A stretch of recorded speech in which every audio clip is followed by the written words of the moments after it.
Ante todo, mis estimables hermanos, es necesario que nos hagamos cada vez más y más conscientes de los misterios de la vida y de la muerte. Se hace indispensable comprender lo que somos a fin de poder lograr algún día una transformación radical dentro de nosotros mismos. Eso es fundamental. Quiero pues que todos los hermanos aquí presentes pongan en realidad el máximo de atención. Las distintas escuelas de tipo pseudoesotérico y pseudo-ocultista sostienen en forma enfática que el ser humano posee 7 cuerpos. Al primero se le denomina cuerpo físico. Es el famoso Stula Sarira de los teósofos orientales. Al segundo se le ha denominado en el Oriente Lingam Sharira, es el asiento de la vida orgánica, la parte, dijéramos, tetradimensional del cuerpo físico. Tercer cuerpo es Kamas, el principio del deseo, el famoso cuerpo astral, citado por los alquimistas medievales. El cuarto cuerpo, según los indostanes, es el mental. Le denominan también Manas inferior en sánscrito. El quinto vehículo es el cuerpo causal o cuerpo arúpico, como se le dice entre los teósofos. El sexto cuerpo es el cuerpo búdico o intuicional, la conciencia superlativa del ser. Y el séptimo, según los indostanes, es Atma, el inefable, el íntimo. Por cierto, que la sabiduría antigua dice: antes que la falsa aurora apareciera sobre la tierra, aquellos que sobrevivieron al huracán y a la tormenta alabaron al íntimo, y a ellos se les aparecieron los heraldos de la aurora. Hay que amar al íntimo, adorar al íntimo, rendir culto al íntimo. He hablado a ustedes, he trazado, dijéramos, un esquema. El esquema de los teósofos, el esquema de la sabiduría oriental. Pero todo esto debe analizarse un poco. Si es que en verdad queremos llegar a tener un pleno conocimiento de sí mismos. La cruda realidad de los hechos es que la clarividencia desarrollada le permite a uno saber algo más. Sin embargo, los teosofistas, yogis, pseudo-rosacrucistas y escuelas de tipo similar están perfectamente convencidas del septenario teosófico. De ninguna manera aceptarían el hecho concreto de que todavía no se posee esos cuerpos. Merece pues que esta cuestión sea debidamente analizada. En la escuela de Max Heindel se mencionan también los 7 cuerpos físicos. Se le denomina sencillamente cuerpo físico. Al asiento de la vida orgánica se le llama cuerpo vital, al principio del deseo, cuerpo astral, a la mente concreta, cuerpo mental, al quinto cuerpo, cuerpo causal, al sexto, cuerpo de la conciencia, y el séptimo le dicen la chispa virginal. Cualquier escuela de esta época carickiana cree firmemente en el septenario teosófico. Repito, la clarividencia va mucho más lejos. Voy a comunicarles a ustedes personalmente el resultado de mis investigaciones, sin tener en cuenta para nada las afirmaciones de tipo teosofístico, pseudo-rosacrucista, etcétera, etcétera, etcétera. Bien saben ustedes, entre paréntesis, que existen múltiples escuelas y cada escuela tiene derecho a sostener sus tesis. Es obvio. Yo me apartaré por un momento de las escuelas para mencionarles a ustedes el resultado de mis investigaciones. Por sí mismo, he visto que los desencarnados que poseen cuerpo astral, obviamente también poseen una personalidad definida. Personalidad astral, claro. Personalidad que continúa después de la muerte.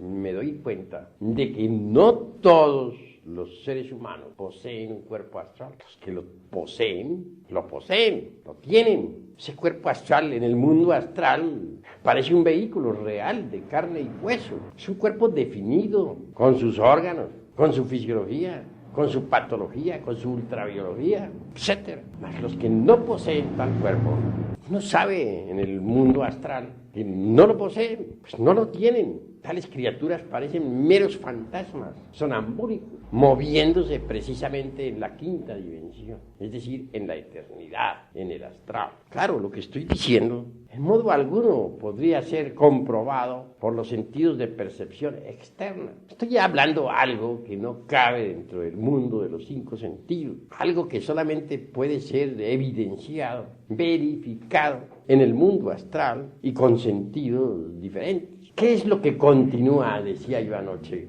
al auditorio después de la muerte? Obviamente, dije, en el desencarnado que posee un cuerpo astral, continuará tal cuerpo. Pero no todos, repito, aunque me vuelva cansón con tanta repetición, poseen dicho vehículo. Entonces lo que continúa en la mayoría de las gentes después de la muerte es el ego. Hay que hacer pues una clara diferenciación entre lo que es el ego y lo que son los cuerpos existenciales superiores del ser. Concretando esta vez al punto astral, diría, hacer clara diferenciación entre el ego y el cuerpo astral, pues son distintos. Pero me temo que aún a pesar de estar explicando esta cuestión como la estoy explicando, tal vez no he logrado o no haya logrado todavía que ustedes me vayan entendiendo completamente. Necesitaremos ilustrar esto con alguna experiencia vívida.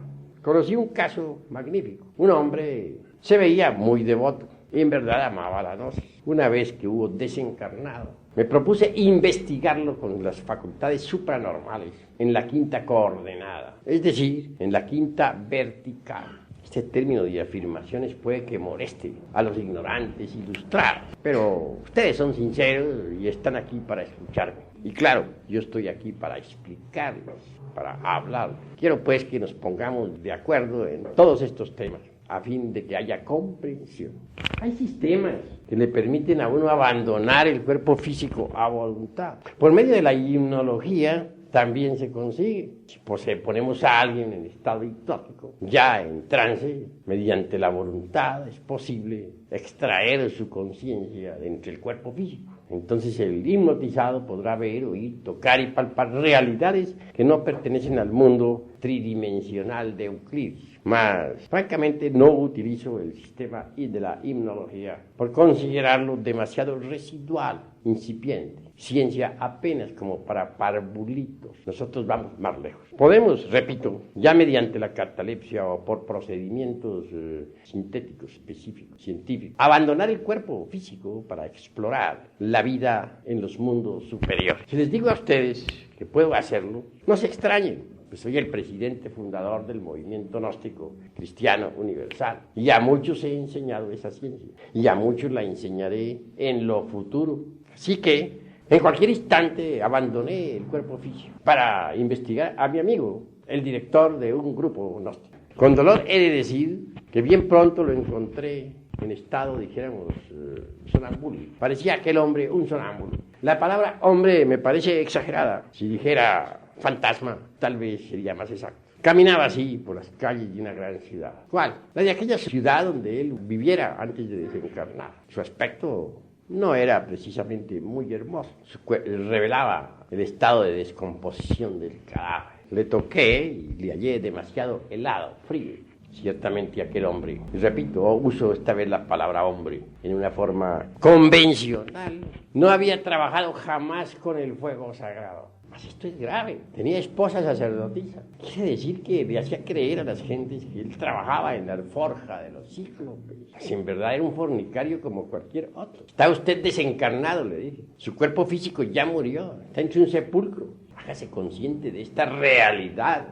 Dijo, no, yo no estoy muerto. Yo estoy vivo. Le dije, su cuerpo físico ya murió. Posible. Yo me siento igual. Bueno, hagamos un experimento. Mírese en un espejo. Pasábamos en ese instante, yo en mi cuerpo astral y él como fantasma. Entramos a un lugar donde había un espejo. Mírese, vea su rostro. Se miró en aquel espejo y se vio. Un espejo astral, claro está. Parecía un espectro reflejado en el cristal. Salió de aquel lugar y le dije, ¿quiere convencerse? Todavía no lo cree, a pesar de haberse mirado en el espejo de que usted está muerto. Es imposible, yo no puedo creer que esté muerto. Bueno, hagamos una cosa.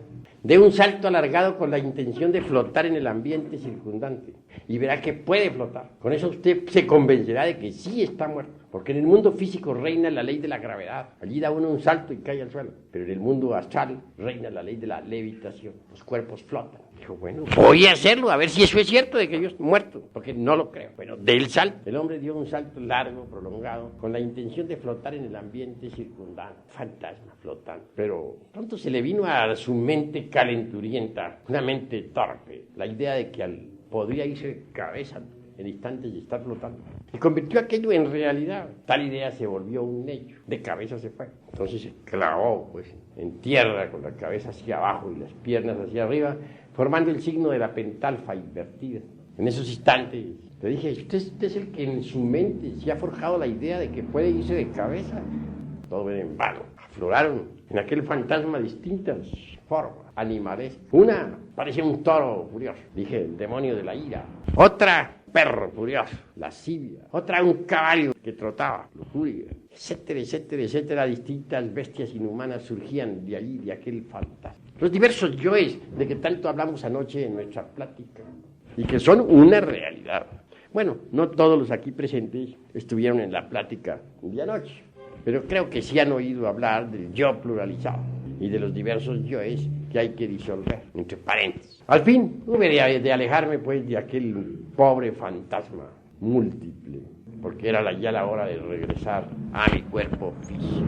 Es un fantasma y nada más que eso. Es distinto al que tiene un cuerpo astral. Así es que hay que hacer una diferenciación entre el que tiene un cuerpo astral y el que no lo tiene. Por ahí vamos viendo ya de que el septenario teosofista realmente no lo tiene todas las gentes. Es absurdo suponer que todo el mundo sea un septenario ya hecho. Hay exageración en esto, hay falta, dijéramos, de análisis en las afirmaciones de tipo pseudoesoterista y pseudo-ocultista. Nosotros debemos ser más profundos, más analíticos. Continuemos con el cuerpo de la mente. Esa es otra especie de dogma heideliano, einsteiniano, blavatskiano, etcétera, etcétera, etcétera, y otras tantas hierbas. Manas inferior, mente concreta. ¿Pero qué es esto? Vaya, vaya. ¿De dónde van a sacar todos los humanoides mente, cuerpo mental? Están exagerando la cuestión. Yo no niego que los maestros de la fraternidad, de la luz interior, posean un cuerpo mental individual.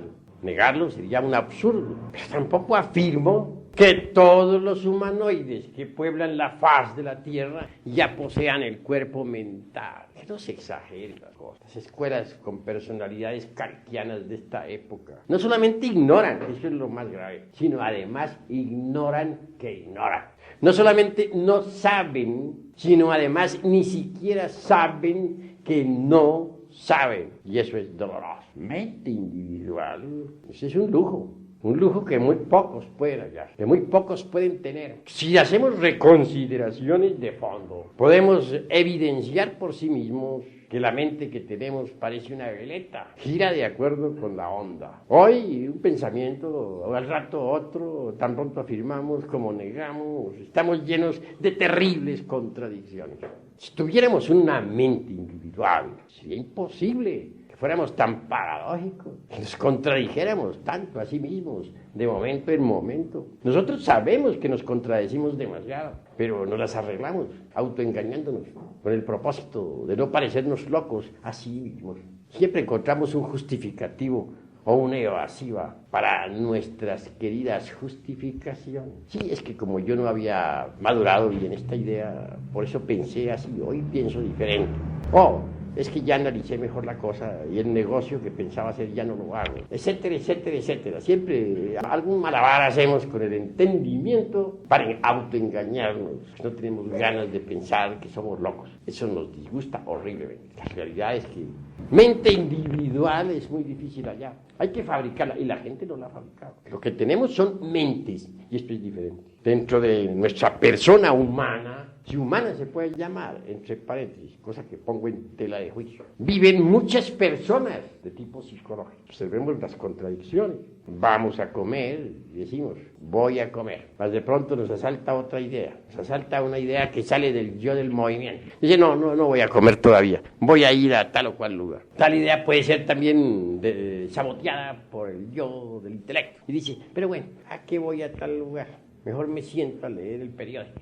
Vean ustedes en riña 3 personas. La del estómago que quiere comer, la del movimiento que no quiere comer todavía, y como tercera en conflicto sale la del intelecto. Entonces quiere decir que dentro de nuestra persona psicológica existen muchas personas. Eso es obvio. Pero además no se trata de personas meramente insustanciales o cosas así por el estilo. Son personas psicológicas con realidad, que existen en el espacio psicológico. Si aceptamos que existe un espacio tridimensional, debemos aceptar también que existe el espacio psicológico. Esto es incuestionable. Dicen que Jesús, el gran Kabir, sacó del cuerpo de María Magdalena 7 demonios. Indubitablemente se trata de los 7 pecados capitales: ira, codicia, lujuria, envidia, orgullo, pereza, gula, etcétera, etcétera, etcétera. Si multiplicamos esos 7 por otros 7 y otros tantos 7 más, llegaremos a la conclusión que dentro de nuestra persona existe legión.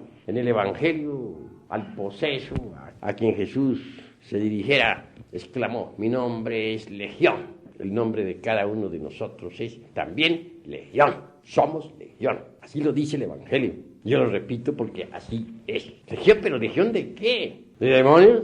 Obviamente que sí, pues no somos unos santitos. ¿Quién podría negar que dentro de nosotros existen los 7 pecados capitales y otros más? Ya Virgilio, el poeta de Mantua, en la Eneida, obra extraordinaria del clasicismo latino, dijo: aunque tuviéramos 1000 bocas para hablar y paladar de acero, no alcanzaríamos a enumerar cabalmente todos nuestros defectos psicológicos. Así pues, que no somos precisamente unas mansas ovejas, ¿verdad? Cada uno de esos demonios que dentro llevamos tiene su propia mente. Entonces, tenemos muchas mentes. Eso es indubitable. Pero una mente individual, un cuerpo mental, tal como lo enseña el teosofismo oriental, o como lo enumera Max Heindel, el fundador de la Ocean Sign en San Francisco de California, no. La humanidad actual no la tiene. Pero ¿en qué me baso yo para estar haciendo estas afirmaciones tan enfáticas a un auditorio aquí tan respetable? No pienso que ustedes crean que estoy haciendo, dijéramos, afirmaciones dogmáticas. Pues hay en muchos de ustedes sinceridad. Y en modo alguno me gustaría el dogmaticismo, pues es absurdo en un 100%. ¿En qué me baso, pues, para hacer este tipo de afirmación? ¿Con qué autoridad refuto diagramas de tipo pseudoesoterista y pseudo-ocultista? ¿Con qué potestad lo hago? En nombre de la verdad les digo que uno debe dar testimonio de lo que sabe. Y aquí estoy ante ustedes para dar testimonio de la verdad. Fuera del cuerpo físico, he investigado a fondo esta cuestión de la mente.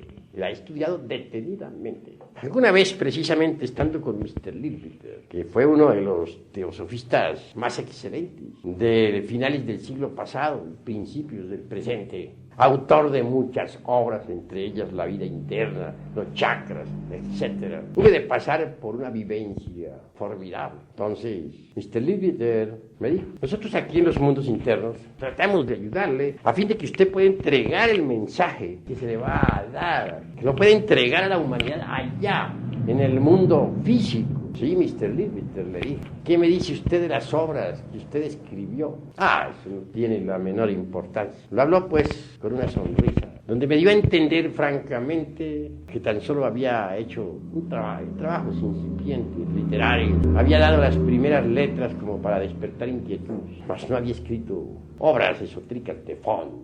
Y Mr. Leadbeater, el autor de Los chakras y de tantas otras obras teosofistas, es un personaje respetable.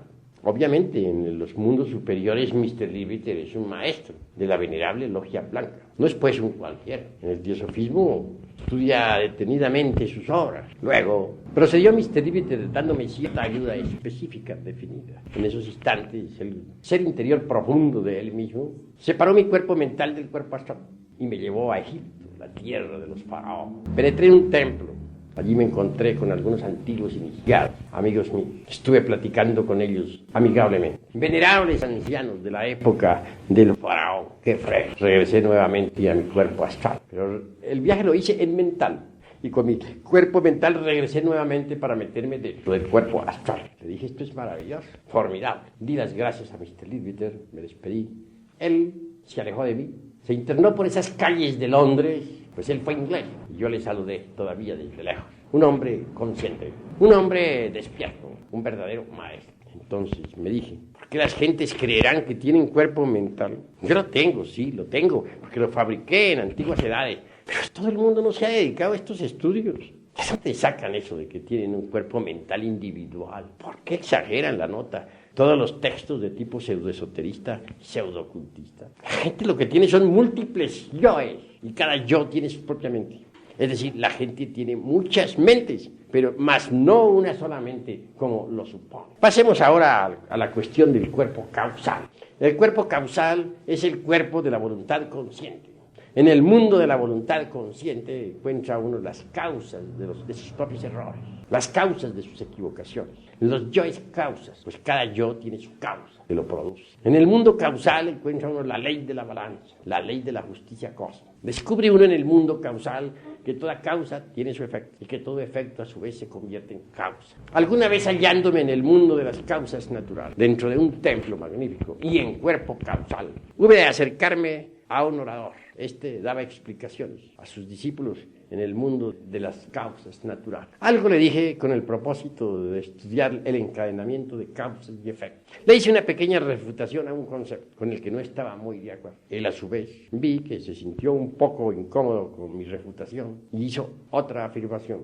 Esa otra afirmación se convirtió en otra y esa en otra y esa en otra y total se despertó, se puso en movimiento toda una serie de causas y efectos. Entonces comprendí lo que es el mundo causal. Allí se encuentra uno con los maestros del karma. Ellos viven en el mundo de las causas naturales. Pues no todos poseen un cuerpo causal. Descubre uno en el mundo de las causas naturales millones de criaturas. Sí. Dijéramos, el alma humana de millones de personas. Cada persona tiene su parte anímica o humana en el mundo de las causas naturales. Pero esas almitas, perdóneseme el diminutivo, que lo hago intencional, con un propósito definido, no se han desarrollado todavía. No poseen, propiamente dicho, el cuerpo de las causas naturales, el cuerpo causal. No han adquirido la estatura del hombre causal. Si dijera que esas almitas son fantasmas causales, daría una pálida idea, muy lejana, por cierto, de lo real, porque no podríamos denominar en modo alguno fantasmas a las almas causales. Son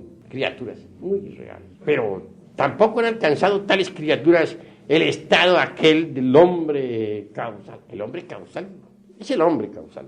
El hombre causal es quien posee un cuerpo causal, quien lo ha fabricado. Un hombre causal vive allí como hombre de verdad, no como un simple elemento, sino como un hombre. Tiene una personalidad completamente definida, la personalidad causal. Sin querer engreírme en modo alguno ante este grupo de selectos amigos y amigas, he de afirmar en forma enfática que yo soy un hombre causal y que conozco mi mundo. Tengo mi centro de gravedad establecido en el mundo causal. Desde esa región me he proyectado aquí ante ustedes para platicar, para enseñar.